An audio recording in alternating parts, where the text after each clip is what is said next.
Well, my dear friends, the month of October is upon us already, and to celebrate this scariest of all months, I will be doing a series of anthology videos to celebrate the coming of Halloween, starting tonight with 3 tales of terror for your listening delight. 3 more tales from Dr. CREEPENâ's for you this evening, all fantastic and terrifying in their own individual ways. And I'll be doing this every week leading up to Halloween, so you know what time it is. It's time to sit back and relax with your favorite drink and listen.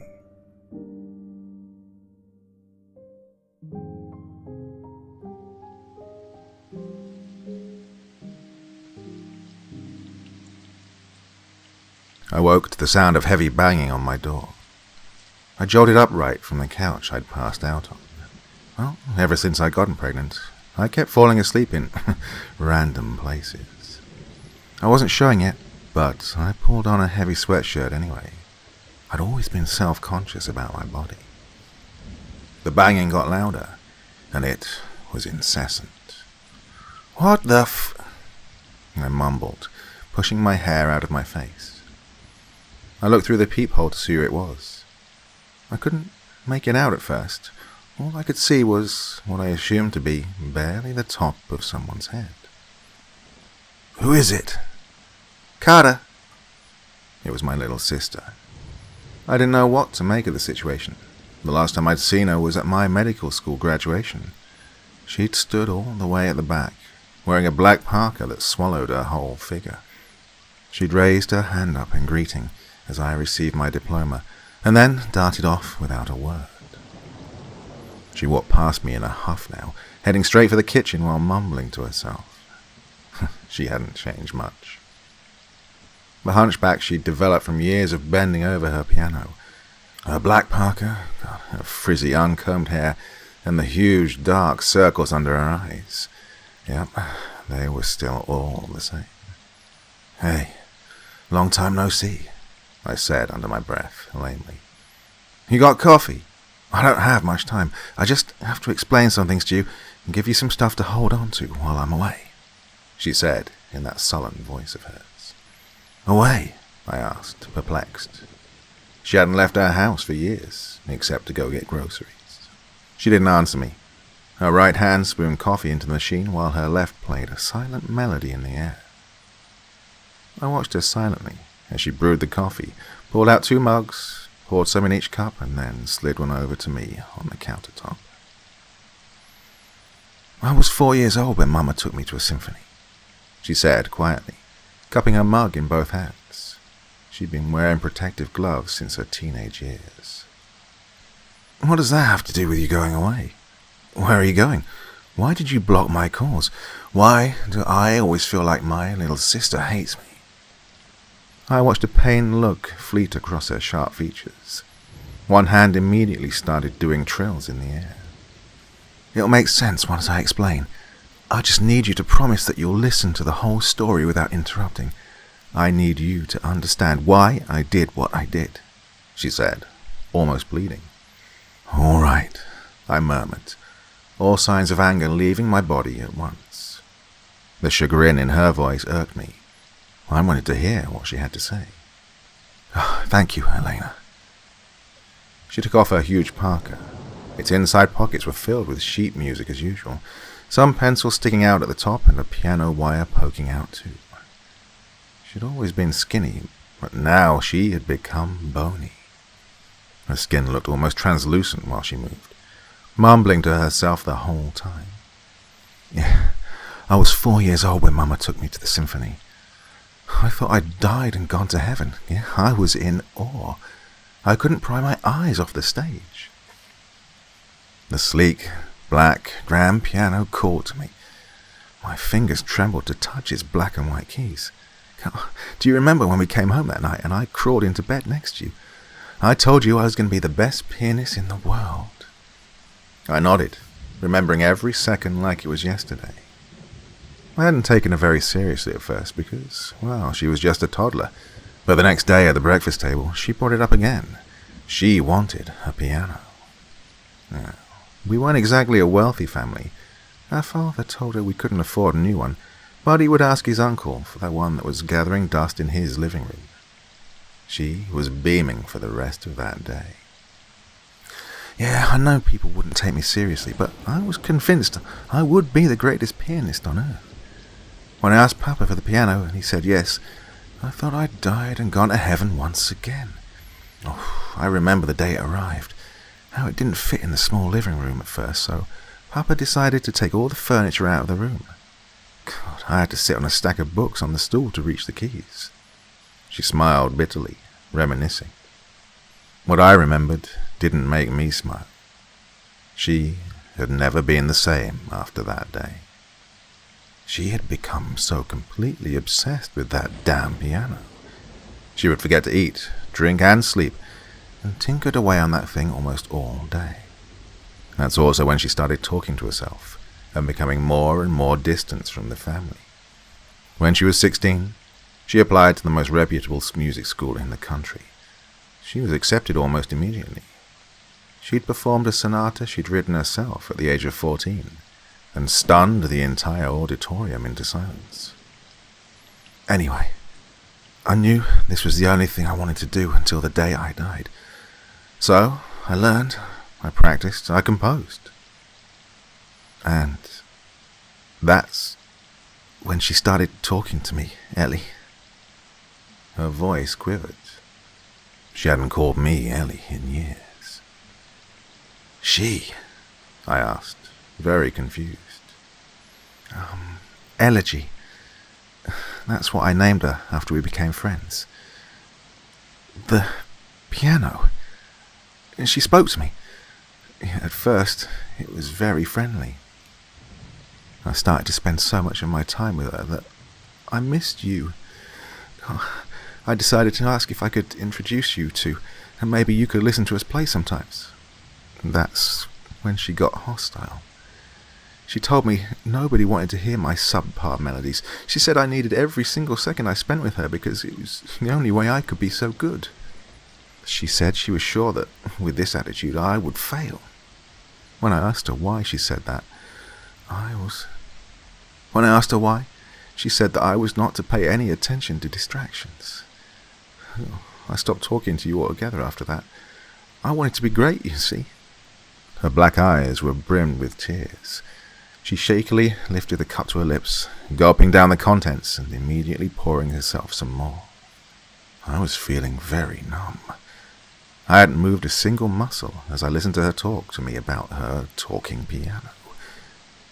I remembered all the times I would one minute find her aggressively shaking her head, yelling, "No!"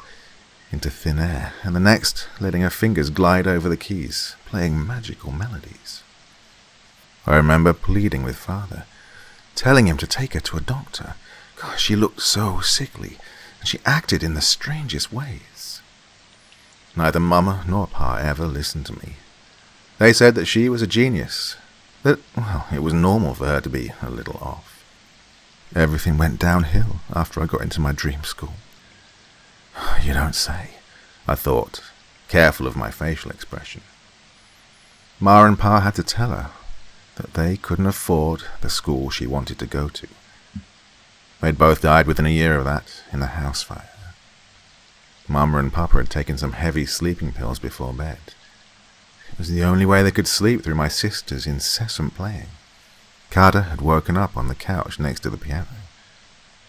Freaked out, and her first and only thought was about that piano. She never even gave a second thought to Mama and Papa. She forgot all about them, and they died in their sleep. The firemen found her in hysterics. She'd broken the window and was trying to drag her piano out. They tried to pull her away, but she was inconsolable. She screamed in agony as she watched her piano burn. Mama and Papa had died because she chose a goddamn piano over waking them up. I was plagued by nightmares when I found out I couldn't go. Elegy didn't speak to me when I was playing anymore. She told me to scrape off a small dark chunk of wood from her tail so she could be with me wherever I went. She sighed, pressing her eyeballs with her fingers. She continued. One night, I was in bed, having what I thought was a night terror. There was a woman standing at the front of my bed, dressed head to toe in black. God, her face was so pale, it was ghostly white. I tried to wake up, but she spoke. She told me I was already awake. It was energy. I could see her now. Not only that, but she could control my limbs, telling me how useless I am, and that I would be nothing without her. She was always there, telling me. I tried to tell Mama, but she silenced me. I tried to quit playing, but she controlled me, so I was completely powerless. One night, she told me to take out a spare piano wire. She told me to go into our parents' room and... I wouldn't do it. I was banging my head against the walls, trying to get her out of my head. I was pleading, telling her to please take me instead. I saw Papa walking out of the bedroom. He seemed very groggy. He could barely walk properly. And that's when she took over. I couldn't control my limbs. I watched as she used my body to sneak up behind him, wrap the cord around his neck.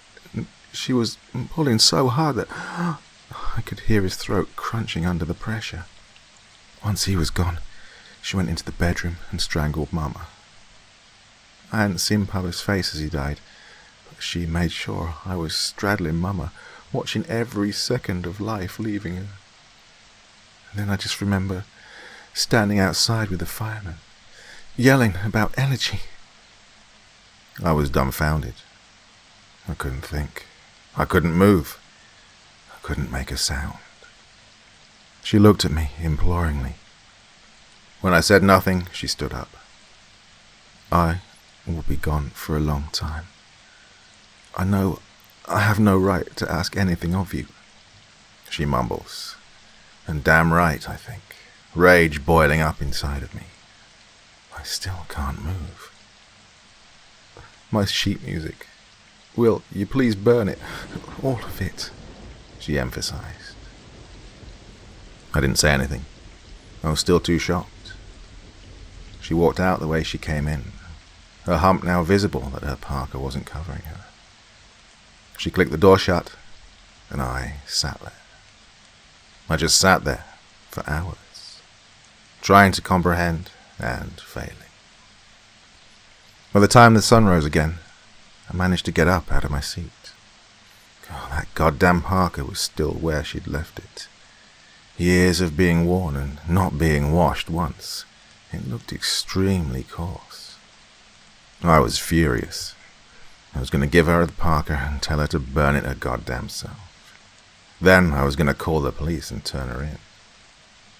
It was heavy as I stuffed it into a duffel bag, along with its crumpled contents.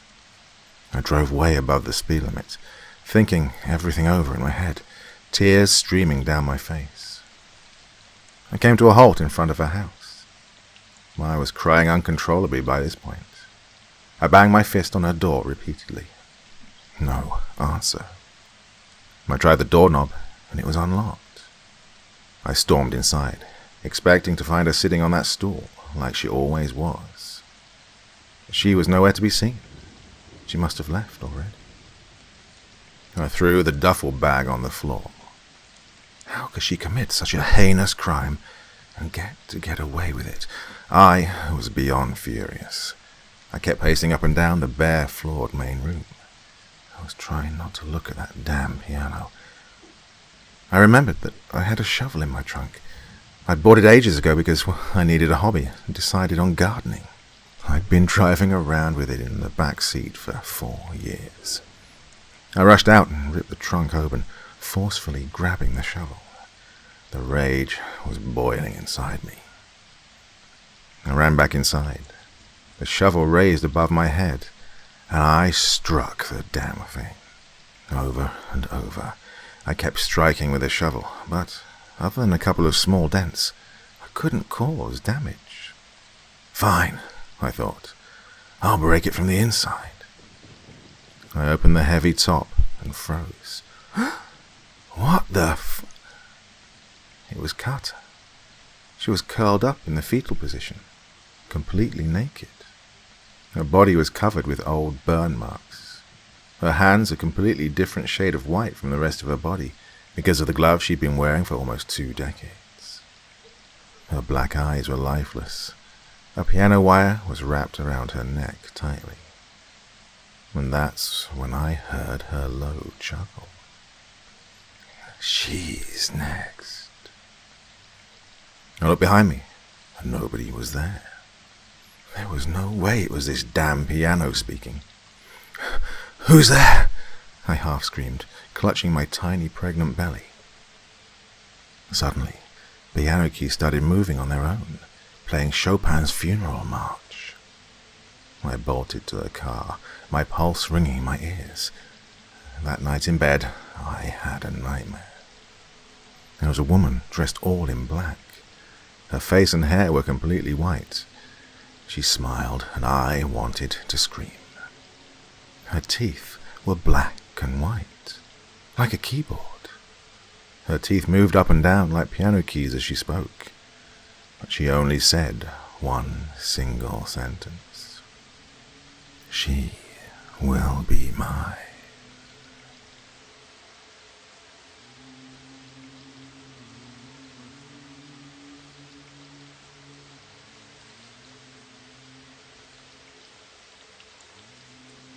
I'm a kleptomania.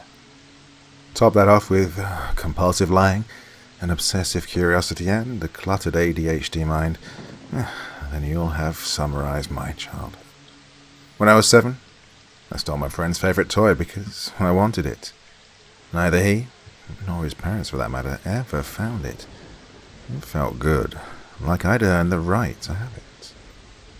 Ever since then, I've grown addicted to the impulses. My parents had no clue about it. Anything outside of their jobs was just white noise. Now, I don't only take expensive items. So-called worthless items are fair game as well. Things that you may not ever realize are gone. I've become exceptionally good at picking locks, too. Stealing was and has always been a way of life for me. And I was good at never being caught. That is, until one day, when the black cloud of karma I had accumulated over the years caught up with me. I stole something I shouldn't have. I mean, something I really shouldn't have.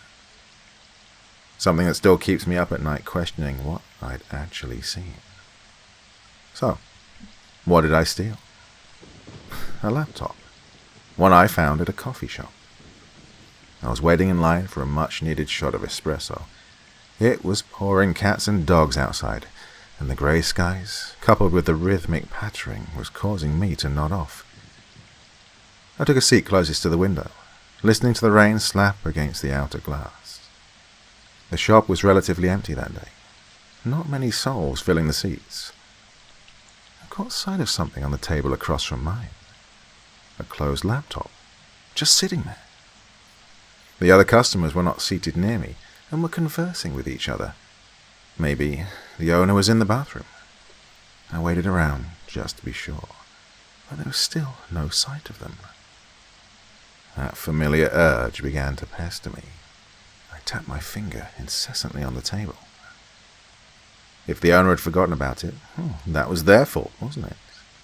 Can't blame a fox for stealing your chickens if you don't put up a fence. Nothing personal, it's just how the world works. Welcome to the food chain. I gave a cursory glance at the mounted surveillance cams. I'd become fairly adept at identifying the blind spots. The laptop table was located directly beneath one of them, ideally out of its line of sight. I stood up and nonchalantly approached the table as though I was heading into the restroom. Passing it, I scooped up the laptop, stuffed it beneath my arm, and quickly headed out the door. My heart was throbbing in my chest. Even if the camera had caught the act, then so what? It would just be another place I wouldn't be returning to, which is the reason I stayed away from credit cards and, always paid in cash. I drove off with my catch. Another good day to be alive. When I got home, I checked over the laptop. It was sleek, one of the newer models. Possibilities competed in my head. Should I keep it for myself? Should I sell it for some extra cash? Regardless, I would have to completely wipe it. But first, well, why not take a peek?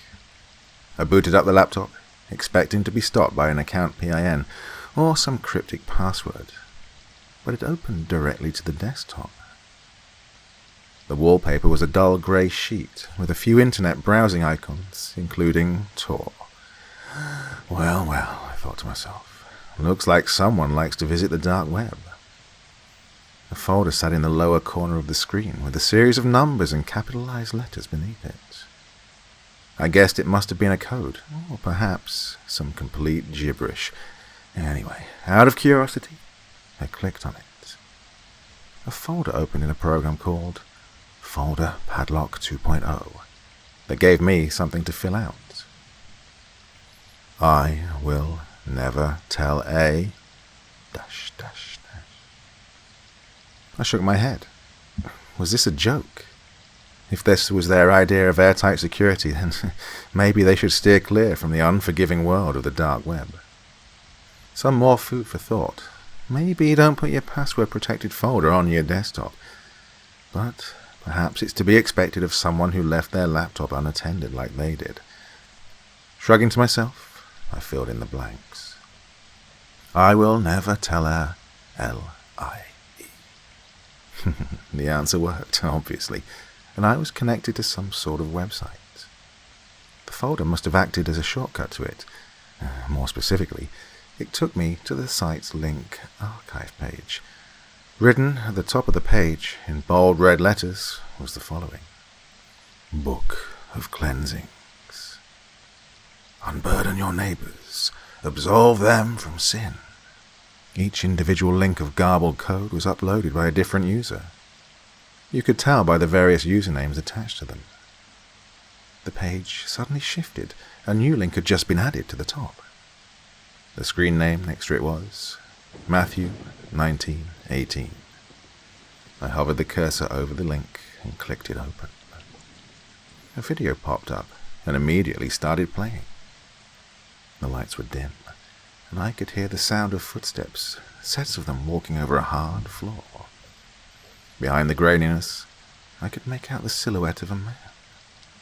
He was walking through a poorly lit hallway, whistling a cheery tune that echoed off the walls.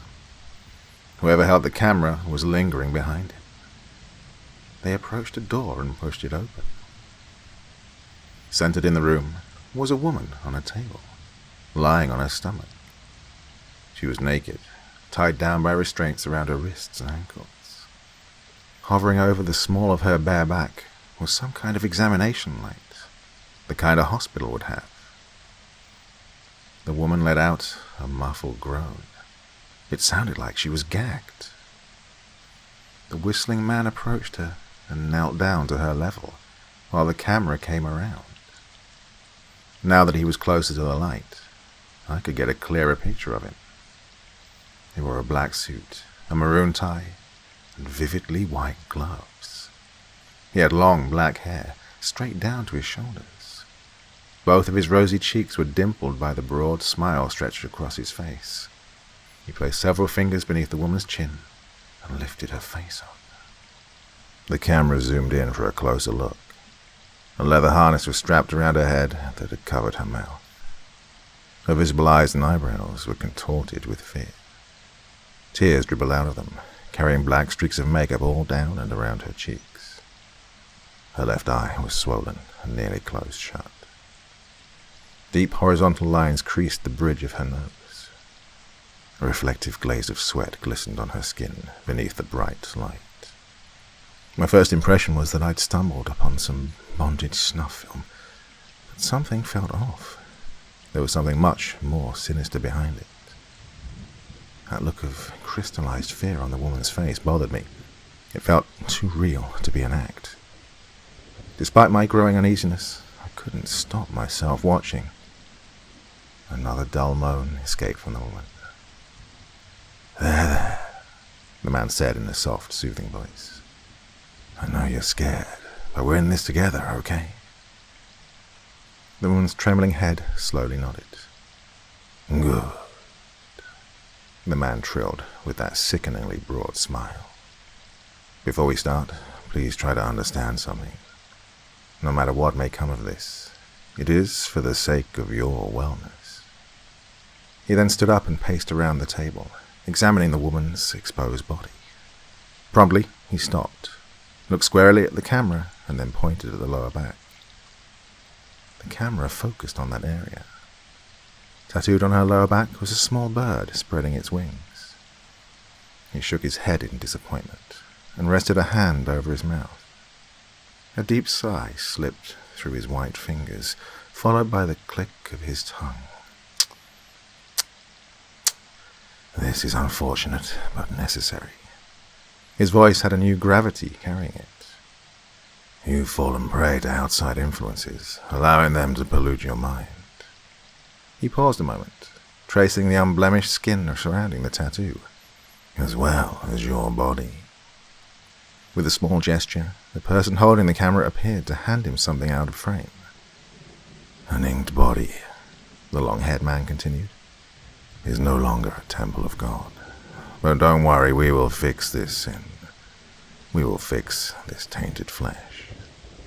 We will fix this because only we can." He rested his hand firmly against the quivering spine. "You must be strong now, okay? Be strong for me." The placid softness had returned to his voice. The object in his hand glinted with a bar of light. It was a scalpel. My heart rate skyrocketed. What was he doing? The person handling the camera maneuvered around once again, providing a clear view. The small, sharp knife was held obliquely to the tattoo. In one smooth motion, it slid into her skin. She let out a guttural screech, stifled by the harness, until it rasped. Her body convulsed on the table, with her restrained arms and legs writhing uselessly. I gasped, watching as the knife moved through the widening slit in her lower back, slicing through flesh. And in a repression of doubt inside of me, tried to dismiss it as fake. But those sounds of agonized pain were not staged. The white glove wielding the scalpel worked carefully, wiping away excess blood, making precise cuts and holding the knife tightly but steadily as it flayed the flesh. It was like he had done it countless times before. During all of this, behind the woman's desperate screams, I could hear him actually comforting her. "It's okay. Be strong. I know. Almost done." The knife eventually reached the last bit of connective tissue and scraped through it. A raw, pink crater was left on her back. This sick asshole held the grisly flap of tattoo skin up to the camera and walked off with it.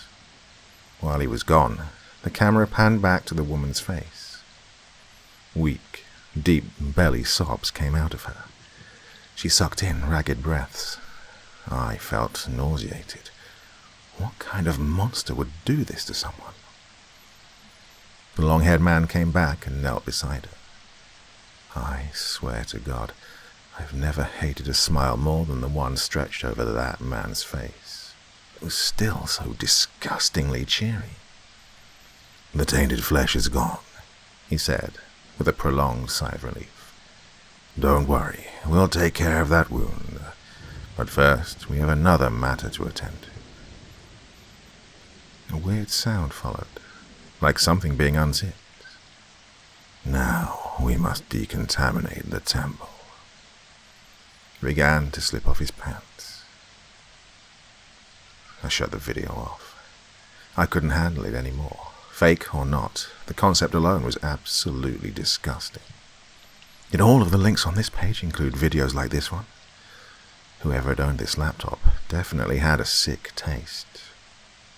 I couldn't wait to wipe it clean of all its disgusting data.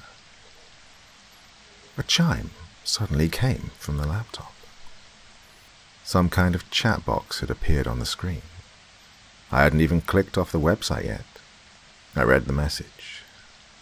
Goosebumps sprouted all over me. The user who sent it was Matthew 1918.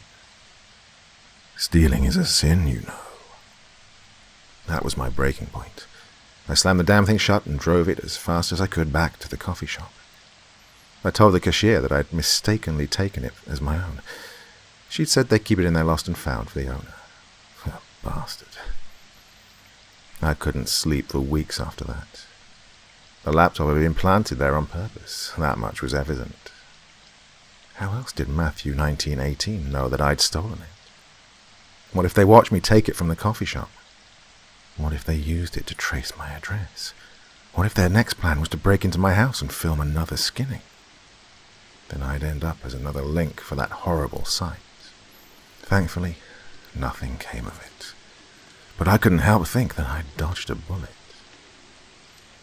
It's been 3 months now, and I haven't stolen anything since. For me, that's a significant milestone.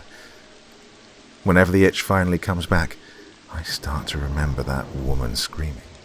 Nothing will help me get that out of my head. I can only blame myself for ending up in that position. For anybody else out there who's interested in surfing the dark web, maybe consider this as an alternative. Steer fucking clear.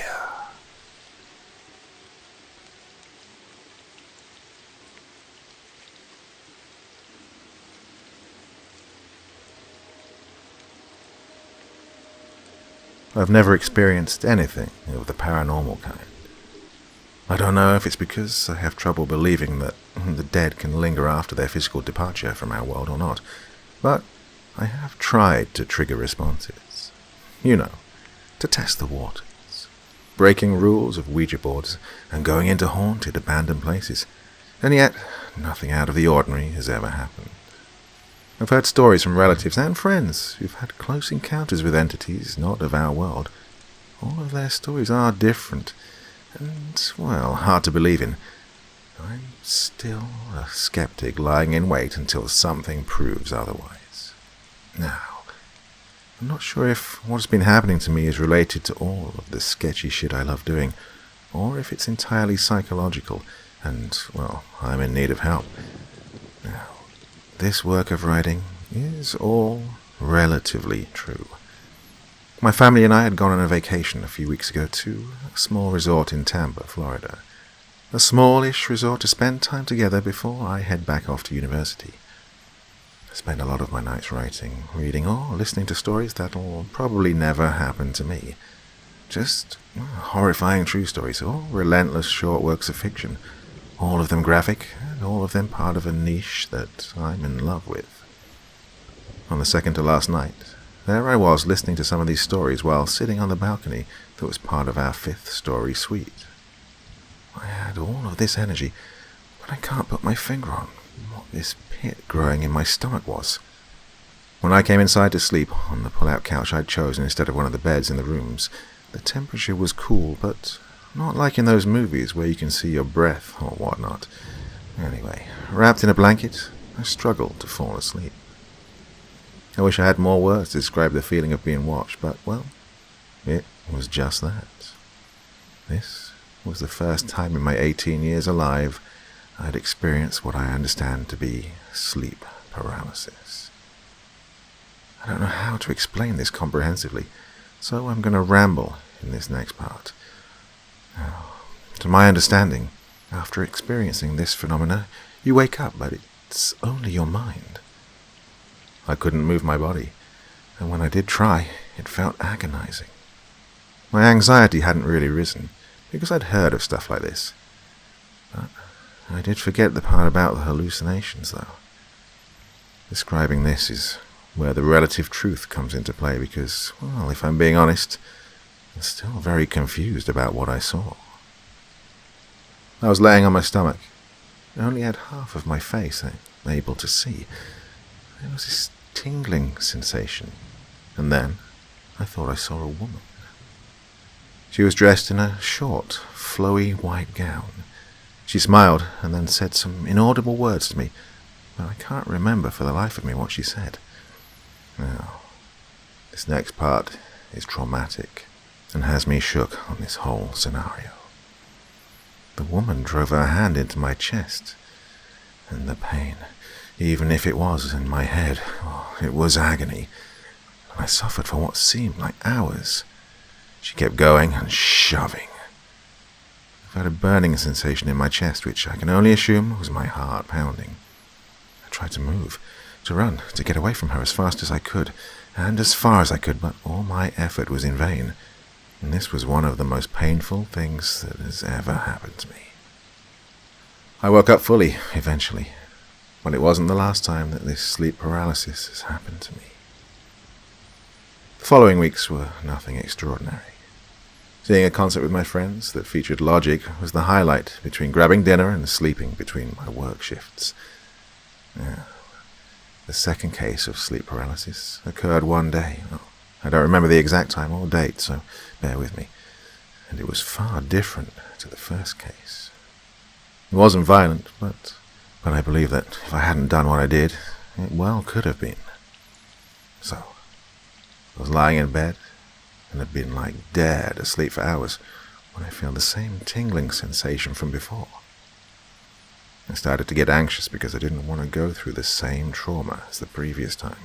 So I tried to move my hands to push myself onto my stomach to hide from, what could possibly be there. It was painful. No, it was agonizing trying to override my sleeping brain and to move my limbs as I wanted to. I did, and it was just as painful, if not more so, than experiencing the woman drive her hand deep into my chest. Once I'd laid on my belly, facing away from my closet, and making sure I had a box in front of my face so I couldn't see. But this nightmare wasn't over. I was hearing the voice of the woman cooing to me, attempting to coax me into coming with her. When I didn't answer, she quickly became angered and irate. I heard crashing noises and screams, all hallucinations, but at the same time, I felt she was going after my family, and I cried myself to sleep in the never-ending nightmare that I couldn't fully escape from. Next morning, everything was normal in my house. I asked my family if they were okay, and they just looked at me, puzzled. I asked if they'd heard anything from my room the night before, and they all said no as well. Okay, well, I'm happy that everyone's safe. I don't know if this was the last time it would happen to me or not. All I can do is hope.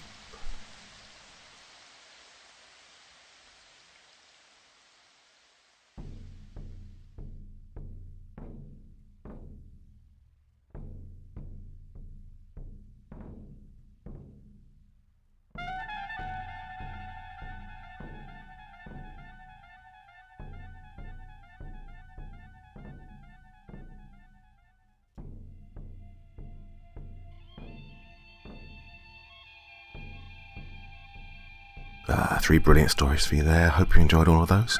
Comments in the section below the video as always, and I'll do my best to reply and have a little chat with you.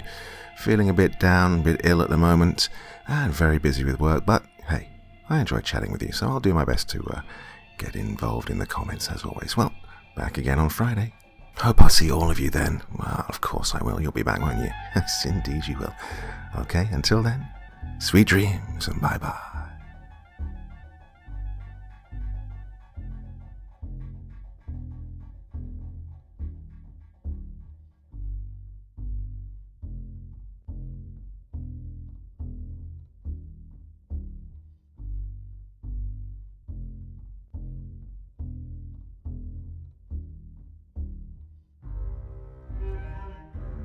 Thank you so much for choosing to spend your time listening to me. Now, if you enjoyed the Dr. CREEPENâ experience, then come find me on Facebook. Come chat with me on Twitter. Listen to the background music and download it if you like on SoundCloud. Drop by the store, pick up a t-shirt. And, importantly, if you've got a story you'd like me to read, send it to Dr. CREEPENâ's Vault, the subreddit I set up so that I could read your stories. Now, looking forward to seeing you all again real soon, so come check me out, okay?